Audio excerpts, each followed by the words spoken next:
Tony Bobulinski, the linchpin to the destruction of the Biden campaign.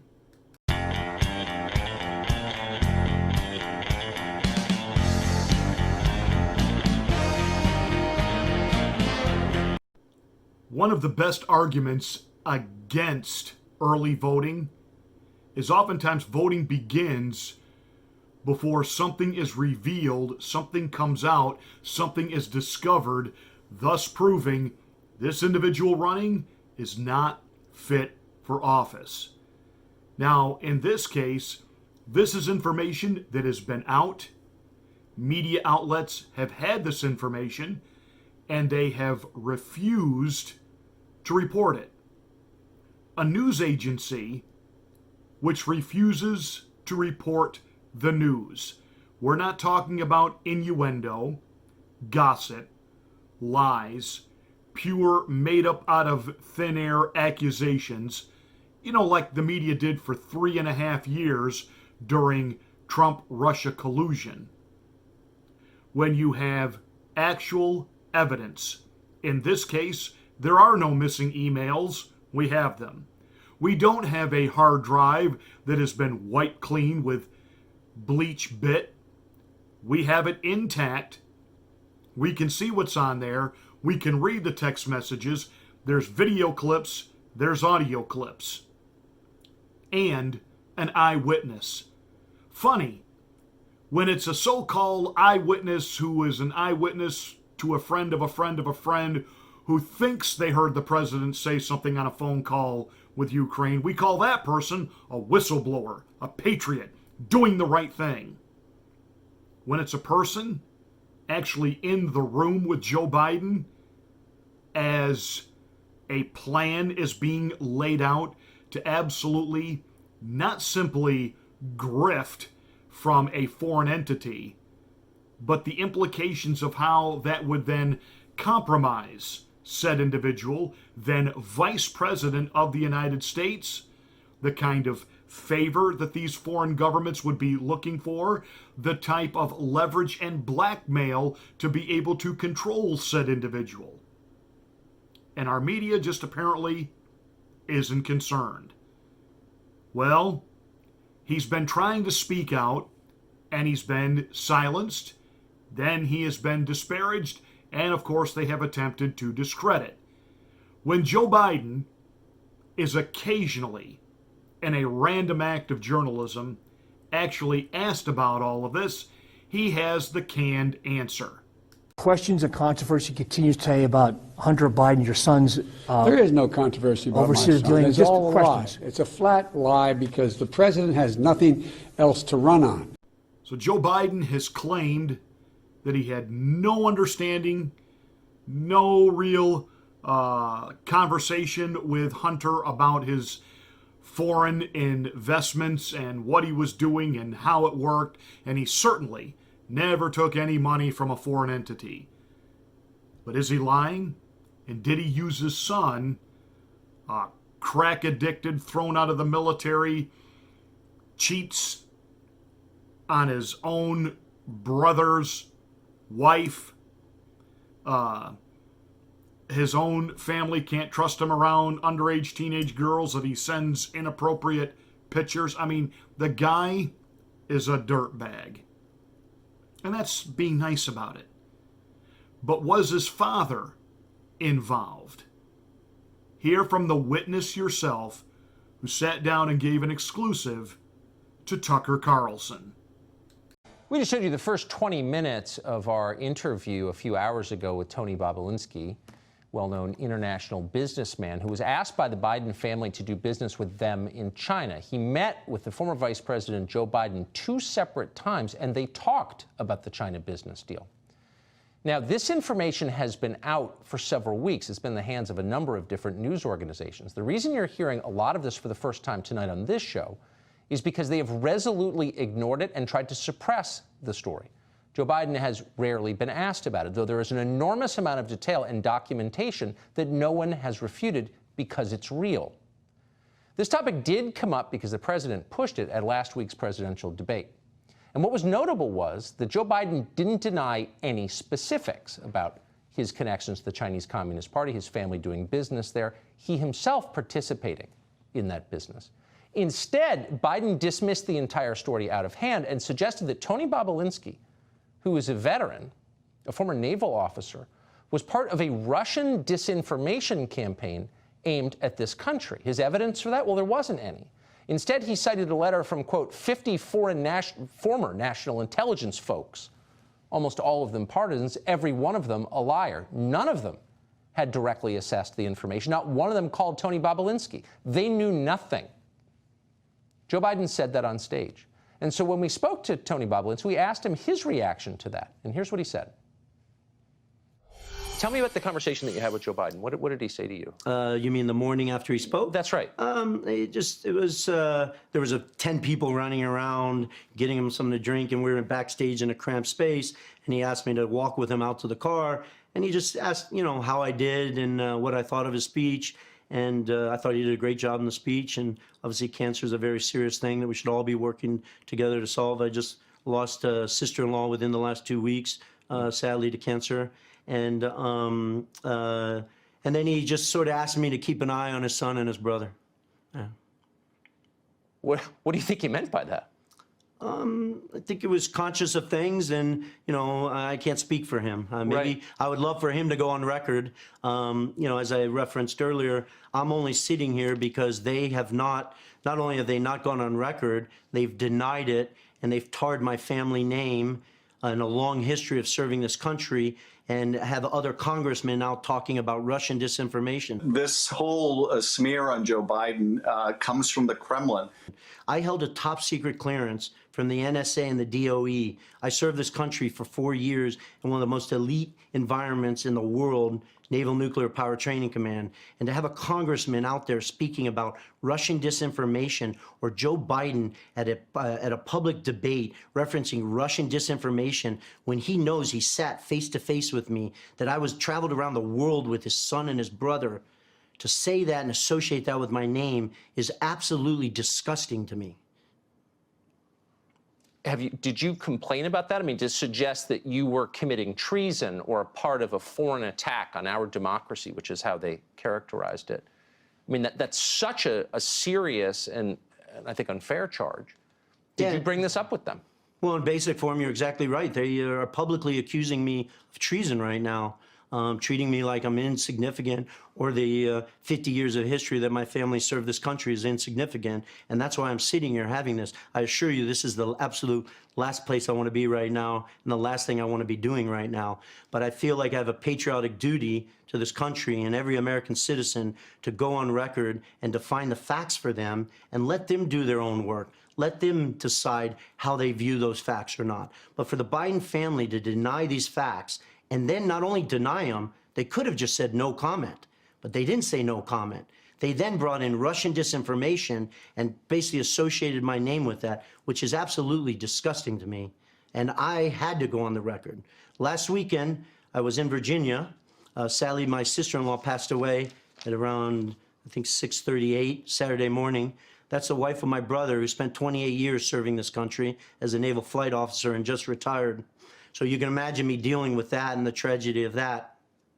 When I saw Adam Schiff go on record talking about Russian disinformation after this email had been posted online by the New York Post, and remember, that email was to me from James Gilliar, right? It wasn't, I wasn't blind carboned or CC'd on that. It was to me stating that I was going to be the CEO of this enterprise. I was at the end of my rope.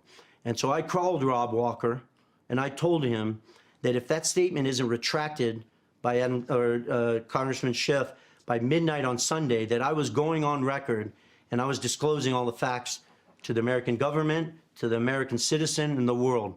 I was hoping the Bidens would do the right thing, or Schiff would retract his statement, but I could not allow another minute, another hour, or a day for my family's name to be associated or muddied up around Russian disinformation. So even as I sit here today, I would ask the Biden family to come on record and stop using my name or associating it with Russian disinformation. It's absolutely disgusting. So this is Rob Walker, the representative of the Biden family. I believe his wife worked for the Biden family, apparently. So you said this to him. I won't go public. I just want them to retract the accusation that I'm an instrument of Russian disinformation. What did he say? That's correct. Rob is under a tremendous amount of stress. Right. Obviously, his wife and a child. And he said, listen, let me make some calls. Let me call George, who's Hunter Biden's lawyer, and see what I can do. But he sort of presented it as if that's going to be impossible for me to get done. And, you know, I'm not naive. I know that's not impossible to do. That's a single phone call from Joe Biden to Adam Schiff saying, basically go on record and retract your statement. You got over your skis. And when I was up late that night, and when the statement wasn't retracted, come Monday morning, I was ready to go on record. And how that record was, I was willing to go in front of any senator, any congressman, the Department of Justice, the FBI, or sit here with you, Tucker, and basically provide the facts to the American people and let them make their decision. This isn't a political focus of mine. People were accusing my family of treason after I served this country and defended this country. So the reason you wound up here in this interview, and I just want to affirm for our audience, I don't think you had any desire to do this interview. Absolutely no desire. Is because nobody else told your story. So were you surprised, given the trove of documents you have, given the credibility that I think is apparent that you have, that no other news organization took the time to unpack this story? Surprised is probably an understatement of the year. Shocked, because it would be different if this was my word against Jim Biden, Hunter Biden, and Joe Biden. Right. That would be a very slippery slope, not something I would take the personal and family risk on it. But I've provided more documents and facts that validate times, meetings, who participated. That email to me on May 13th was generated by somebody else sent to me. It wasn't me generating. These text messages that I've provided are Hunter Biden in the first person, Jim Biden in the first person, James Gilliar in the first person, Rob Walker in the first person. It's not me generating the text messages. It's them speaking. So you can interview them. The FBI can interview them. Our government can interview them. But I was shocked that not only the media is not only discussing this, they're going to the other extreme. They're dismissing it as Russian disinformation. This country has heard enough about Russia. We went through 3 years of every day, Russia, Russia, Russia. It's just absurd. The Cold War is over. And they're saying it about your family. Yes. The Biden family knew that you're going public with this. And you spoke to Rob Walker about it. Again, the self-described Biden family representative, and Biden family, meaning Joe Biden as well. What was his response when you let him know that you were going public with this?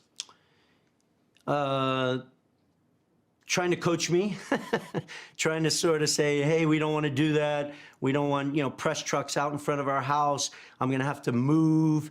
I could lose my job. And all that, I'm not trying to cause any harm to anyone in this situation, right, let alone Rob Walker and his family, James Gilliar and his family. But basically, Rob's position was, if you go on record with all these facts, you'll bury all of us.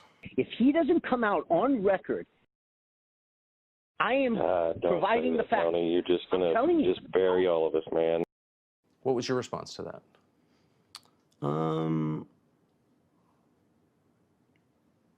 I was focused on pushing these guys to do the right thing, to demonstrate an ounce of integrity in front of the American people. They all know the facts. I live the facts. And luckily for the American people, all the facts are extremely well documented.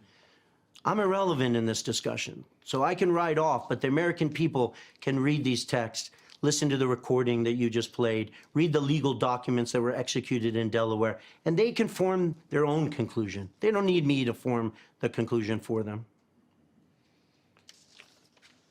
Give us a sense of your contacts with Hunter Biden. A lot of this is complex. There's a lot that we're not, this is television, so we're not putting, everything that we have on the screen, right, because we can't. But for those who might suspect that you didn't really have a lot of contact with Hunter Biden, give us a sense of some of the places where you had conversations with him, and over what time frame. So obviously, as we already discussed throughout 2015 and 2016, while Joe was still the sitting vice president of the United States. These guys had been doing extensive work around the world in places like Oman, Luxembourg, Romania, that I was being made aware of, but I obviously hadn't come off the bench and agreed to be part of this. I'm sorry, I've got to interrupt you there. Oman, Luxembourg, Romania. Correct. So they don't speak any of these languages. Neither one of these guys has any record of success in business. Neither one has a background in international business. Why would they be doing business in Oman, Luxembourg, and Romania? Because they have relationships and they have the Biden name that they're able to set up meetings and get people to jump through hoops in an interest to garner favor with the sitting vice president, Joe Biden. So it sounds like Gilliar is a legitimate business guy, someone who's Yes. fluent in the language of international James business. Gilliar, served his country. He's British. Yes. He's traveled around the world for decades. He's a very low-profile Right. individual, but he's sharp and he's as legitimate as they come. Sounds it. But Hunter Biden and Jim Biden have a well-documented, decades-long record of business disasters. Did you get any sense that either one of these guys was qualified to be conducting this kind of business? The only qualification they had was the Biden name.